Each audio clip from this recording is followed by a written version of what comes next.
How you guys doing today? It's Anthony Ganji, host of Tier Talk, and I'm going to break away from prison and correction discussion just for one video. And I thought maybe we can have a good discussion on arming teachers in schools. I mean, again, whether you're for or against, let's put in the comments, why, so we can try to see where the middle road is. I actually have a perspective. I'm going to give my perspective, but my perspective isn't 100%. Nothing is. I think it's a perspective that can start some good dialogue, if you will. I've been discussing this with my wife, who is a teacher, and we each have a different perspective, and I think this would make for a great dialogue and hopefully some good constructive comments on the YouTube channel. So when I come back, I'll give you my perspective of arming teachers at schools and just overall the preventive measures that may be needed for an active shooter. So stand by for our sponsors. I wanted to attend a university that had an intelligence program. I wanted to look at problems different. I wanted to increase my critical thinking abilities. AMU offered those avenues to expand. Obtaining your degree as an adult, you're actually paying yourself and investing in yourself. You can't put a dollar on it, it's priceless. It's something that can never be taken away from you. American Military University. Learn from the leader.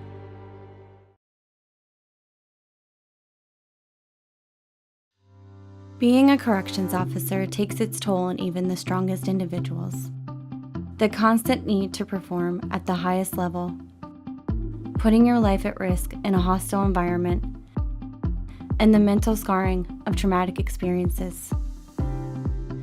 31% of corrections officers show symptoms of PTSD, and 66% of people with PTSD also suffer with a substance abuse problem. The Transformations First Responders program is specially designed to help veterans and officers heal from the grips of addiction and PTSD in a comfortable, supportive, and serene setting. You are not alone. If you have questions about the services we offer, give us a call at 866-762-8454 to get more information on this affordable and life-changing program. Thank you for listening to my sponsors. So I had this great conversation with the wife. We're going back and forth. I have one perspective, she has the other.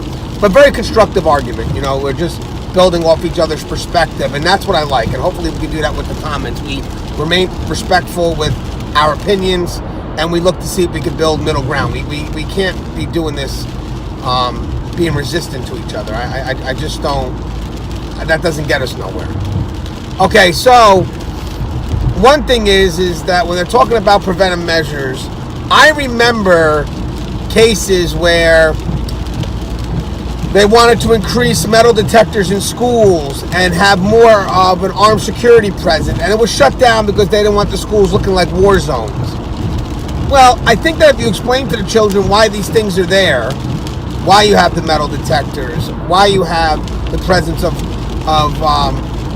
more security, they'll understand that the people doing these things, people that are operating those metal detectors, the people that are present with weapons inside the school that are security, they're there to help, and they can actually see them in a helping role. That they're not there to take lives, they're there to protect lives, and I think that would be great. And my friend was quick to mention you barely have any active shooters in urban areas because the schools have those preventive measures. They have those metal detectors in place. And that just requires us as parents to step up and explain to children why we're there. So for people to say that there's nothing being done, I would disagree. And also the argument about the AR-15, whether I'm for or against it, people could still get these guns illegally. So the key is, how do we stop the gun ultimately from getting inside the building? And it's not just an AR-15, it's any weapon, a gun, a knife. The preventive measure is a metal detector. At least nothing's 100%, but it's a good start. It's a good start, because we can create all the laws we want. There'll just be more laws for people to break. Remember, we have prisons full of people that break laws. So, what can we do to help, to deter? Sometimes just a metal detector there will stop somebody from trying to bring something in, because there's the chance that they could be caught. Or, as they're going through, maybe they show signs of being nervous that people can read up on and check their book bags. But again, we've gotten to that point because we're reacting to the times. we are reacting. That's the key. And I believe that how we react now will lead to prevention. But the commonality of it all, looking for that ban on weapons that's going to stop everything, or the mental health, that's, you got to look at the specifics. What can we do in the areas immediately to deal with the specifics of the concern? The specifics of how do we stop a weapon from getting into the building? That means that basically someone has a weapon and they're coming in.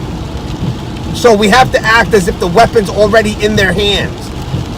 You know, don't get me wrong, we could push for things to prevent, that's great.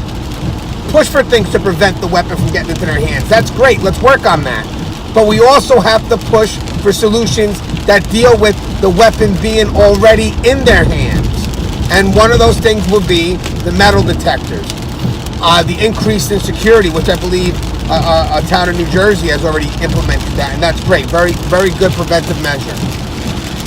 The next thing is, we're talking about arming teachers. And by the way, this isn't a catch-all solution, but I want to talk about a different perspective. When we're talking about arming teachers, we're not talking about having the teachers hunt down the threat. I don't think we're talking about that. I think we're talking about when the teacher's forced to hold their ground and defend their position. Right now, if you look at all the active shooters training that's being taught, what are they teaching the teachers? Improvised weapons.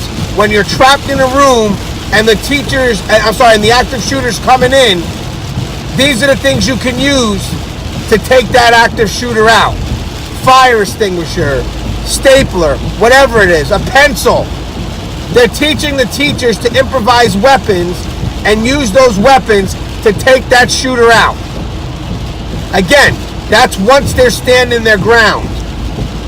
So what I'm thinking of is when they're talking about teachers being armed, maybe it's when the teachers are trapped in the room with the students, and here comes the active shooter getting ready to come in, and this teacher's forced to stand their ground to protect our children. They're going to have to protect the children regardless, whether they're using an improvised weapon or they're using a concealed carry. But either way, I think that once the active shooter realizes that there's a chance, and again, nothing's 100%, but there's a chance that once they get in there and they're looking at a target that's vulnerable and they see that this target's not vulnerable, it could deter. It's not 100%, but it could deter. I believe that in society we have taught people that we need to defend against our weaknesses. That's why we teach people self-defense, because we don't want to be seen as vulnerable. So I think when they're saying to arm the teachers, they're not saying, hey, arm the teachers and let them go after the threat. They're saying maybe arm the teachers and have them protect the areas that they're in. So if something happens, they're seen as less vulnerable and they have an immediate response to stand their ground. That's the key. And again, that's my perspective. As always, guys, love you guys. Please, if you guys like, please share the page, like, subscribe, interact, engage, and hit that bell for the Tear Talk channel, because that's going to notify you every time I post a video. All right, guys, love you guys. Stay safe.